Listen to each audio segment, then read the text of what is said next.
सभी जानते हैं कि वर्तमान में भारत 85% जो क्रूड ऑयल है, कच्चा तेल है, वो बाहर से आयात करता है।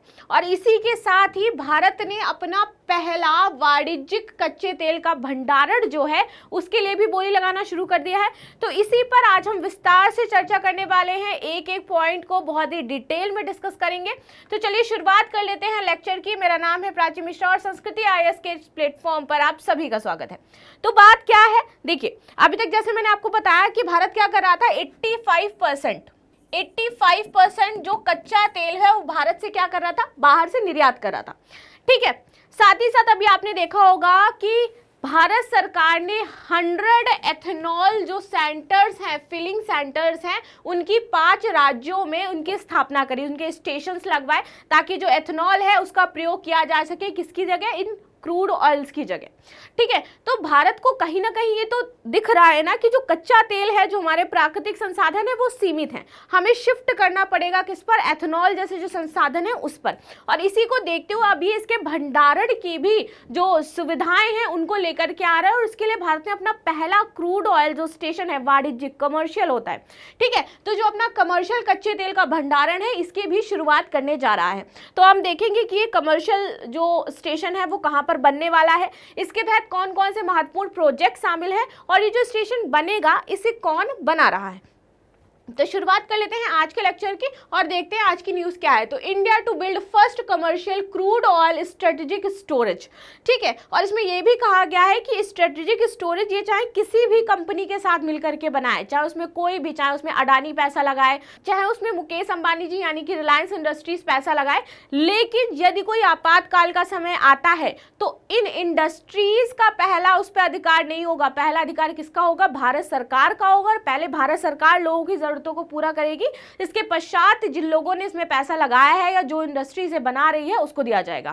ठीक है, तो देखते हैं भारत किसी भी आपूर्ति व्यवधान के विरुद्ध वाणिज्यिक कच्चे तेल के भंडारण को बढ़ाने के लिए अपना पहला रणनीतिक भंडारण स्थापित करने की योजना बना रहा है। अब इस योजना के तहत भारत सरकार क्या कर रही है, तो Indian strategic petroleum reserve limited, ठीक है, ये कर्नाटक के पास पादुर में क्या करेगा, 2.5 मिलियन टन का भंडारण बनाने जा रहा है। उसके लिए पहले चरण की बोलियां शुरू कर दी गई हैं। अब बोलियों के तहत यहाँ पर बहुत बड़ी बड़ी जो कंपनीज हैं उनको इनवाइट किया जा रहा है कि आप आइए यहाँ पर बोली लगाइए, और जो इस बोली को जीत जाएगा उसको इसके कंस्ट्रक्शन का जो कॉन्ट्रैक्ट है वो भारत सरकार प्रदान कर देगी कि आप यहाँ पर इस कॉन्ट्रैक्ट का निर्माण करिए, ठीक है, कंस्ट्रक्शन करिए।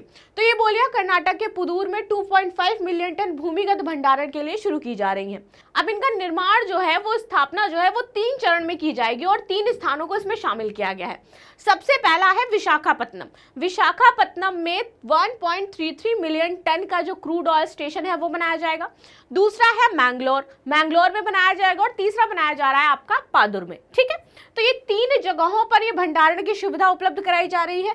आगे बात कर लेते हैं इसमें पहले चरण में कितना बनने वाला है, तो 5.33 मिलियन टन कच्चे तेल के भंडारण की जो भूमिगत व्यवस्था है वो बनाई जाएगी, किसमें, पहले चरण में। ठीक है, और दूसरे चरण की यदि मैं बात करूं तो दूसरे चरण में आपके 2.5 मिलियन टन के भंडारण की व्यवस्था बनाई जाने वाली है। इसमें अगर लागत की बात करी जाए तो 5,514 करोड़ रुपीस इसमें लगने वाले हैं इस भंडारण को बनाने के लिए। देखिए भंडार करना क्यों आवश्यक है, जैसे मैंने बताया कि भारत सरकार अभी 85% क्रूड ऑयल क्या कर रहा है, अदर कंट्रीज से यहाँ पर आयात कर रहा है। हम क्या करते हैं, आयात करते हैं, वहां से मंगाते हैं। ठीक है, लेकिन यदि कोई मान लीजिए ऐसी स्थिति उत्पन्न होती है, कोई आपातकाल उत्पन्न होता है जहां पर वो, अगर आपने देखा कि रूस और यूक्रेन वॉर छिड़ा, इससे कहीं ना कहीं जो हमारा आयात निर्यात था उस पर इफेक्ट पड़ा। बहुत सारे सामान ऐसे थे जो हम वहां से निर्यात करते थे या आयात करते थे, उन पर क्या है, एक तरीके का बैरियर लग गया। तो उस स्थिति में हमने क्या किया, दूसरे और ऑप्शंस खोजे ना।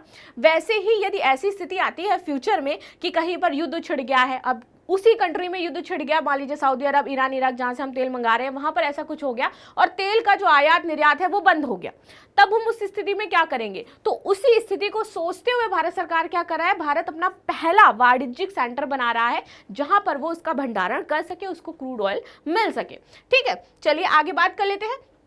परियोजना के लिए उद्धृत की जाने वाली जो अनुदान की अधिकतम मात्रा है वो 3,308 करोड़ रुपए होगी। ठीक है। सेकंड, जैसे मैंने बताया कि पादुर सेकंड का संचालन तेल भंडारण की जो इच्छुक किसी भी तेल कंपनी को भंडारण पट्टे पर देना और शुल्क उस पर लगेगा, तो पट्टे पर दिया जाएगा और उस पर शुल्क लगाया जाएगा। बेसिकली इस तरीके से कार्य होगा जो भी इसको लेगा।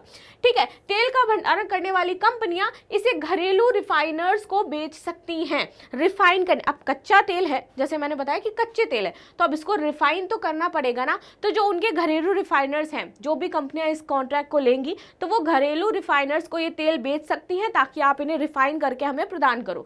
ठीक है, आपात स्थिति में तेल का इस्तेमाल पर पहला अधिकार किसका होगा? भारत का होगा, भारत सरकार का होगा। उसके पश्चात ये किसी और को दिया जाएगा। आपूर्ति में व्यवधान या युद्ध जैसी किसी भी आपातकालीन स्थिति में रणनीतिक भंडारण का उपयोग किया जाएगा। जैसे मैंने बताया कि युद्ध की स्थिति है या आपात स्थिति है, तब इस भंडारण का यूज किया जाने वाला है।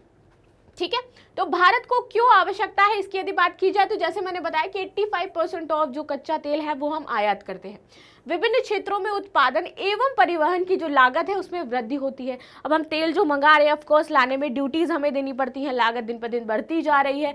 ठीक है, और जो हम करेंगे भी आयात व्यापार जो इंटरनेशनली करेंगे वो हम करते हैं डॉलर्स में। डॉलर के रेट है वो भी दिन पर दिन बढ़ते जा रहे हैं। तो भारत ये अपनी दूर दृष्टि का प्रयोग करते हुए कि कहीं फ्यूचर में ऐसा ना हो कि मान लीजिए कि कुछ इस प्रकार की समस्याएं उत्पन्न होती हैं, तो भारत के पास एटलीस्ट ये रहेगा। तो आपात स्थिति में आपूर्ति बाधाओं से उत्पन्न चुनौतियों से निपटने के लिए हम इसे सोच रहे हैं। आगे बात कर लेते हैं पेट्रोलियम। पेट्रोलियम क्या है? कच्चा तेल क्या है? तो ये क्या है? एक तरल पेट्रोलियम होता है कच्चा तेल, जो पृथ्वी की पपड़ी के विभिन्न छिद्रपूर्ण चट्टान संरचनाओं से पाया जाता है। इससे तेल उत्पन्न होता है। अच्छा, आप सभी ने देखा होगा कि क्रूड ऑयल हमें कैसे मिलता है। हम कहते हैं ना कि बहुत सारे फॉसिल फ्यूल्स हैं जिनसे हमें ये जो क्रूड ऑयल कच्चा तेल है वो मिलता है। तो फॉसिल फ्यूल्स जो हैं वो प्राकृतिक संसाधन है।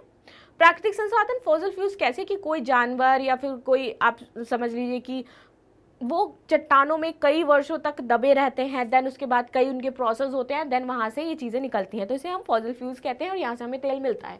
ठीक है, यह ईंधन के रूप में जलाने के लिए उपयोग किया जाता है और रासायनिक उत्पादों के प्रसंस्करण के लिए निकाला जाता है। या हाइड्रोजन और कार्बन का बेसिकली क्या होता है? यौगिक होता है। ठीक है, किसका किसका? हाइड्रोजन और कार्बन का। अब जब इस कच्चे तेल की प्रोसेसिंग करी जाती है तो इसमें और बहुत सारी चीज़ें आप देखोगे मिलती हैं, लेकिन अलग अलग इसके बॉइलिंग पॉइंट होते हैं। कच्चे तेल के अलग अलग बॉइलिंग पॉइंट पे आपको अलग अलग संसाधन, अलग अलग यानी कि यूज करने वाली चीजें मिलेंगी। ठीक है, इससे हम ग्रीस भी निकालते हैं, इससे हम गैस भी निकालते हैं, इससे हम प्रोपेन भी निकालते हैं, इससे हम क्या है केरोसिन और फ्यूल भी निकालते हैं, जिसे आप मिट्टी का तेल कहते हो, जलाने के लिए जो यूज किया जाता है। ठीक है, इससे हम डीजल भी निकालते हैं, हीटिंग ऑयल भी निकालते हैं। तो इसके क्या है अलग अलग पैमाने हैं कि जब हम क्रूड ऑयल को, कच्चे तेल को अलग अलग बॉइलिंग पॉइंट पे बॉईल करेंगे देन हमें ये प्रोडक्ट्स मिलते हैं। यदि आप 85 डिग्री फ़ारेनहाइट पर करते हो तो आपको क्या है ब्यूटेन एंड लाइटिंग प्रोडक्ट्स जो है वो मिलेंगे। अगर 85 से 185 डिग्री सेल्सियस पर आप इसे यानी कि हीट करते हो तो आपको गैसोलीन या फिर ब्लीडिंग कंपोनेंट्स यहाँ पर मिल सकते हैं। यदि 185 से 350 फ़ारेनहाइट तक आप इसे बॉइलिंग करते हो तो आपको क्या मिलेगा? नेफ्थॉन मिलेगा। ठीक है, 350 से 450 फ़ारेनहाइट पर करते हो तो आपको केरोसिन या जेट फ्यूल मिलता है। यदि आप 450 से 650 करते हो तो आपको डीजल मिलता है। 650 से 1050 करते हो देन आपको हैवी गैस ऑयल्स मिलते हैं एंड देन जाकर के आप देखोगे 1050 फ़ारेनहाइट पर करते हो तो आपको रेजिडुअल फ्यूल जो ऑयल्स हैं वो प्राप्त होते हैं। तो इसके अलग अलग बॉइलिंग पॉइंट हैं और अलग अलग बॉइलिंग पॉइंट पे हमें अलग अलग प्रोडक्ट्स मिलते हैं। ठीक है, क्रूड ऑयल को रिफाइन करने के पहले फेज में आपको ब्यूटेन और प्रोपेन नाम की एक प्राकृतिक गैस होती है, यह गैस मिलेगी जब फर्स्ट टाइम हम इसे क्या करेंगे? बॉईल करेंगे। ठीक है, बेहद तेजी से जलने वाले इन गैसों को कुकिंग और परिवहन के लिए इस्तेमाल किया जाता है। जो कुकिंग गैस है उसमें हमें मिलता है।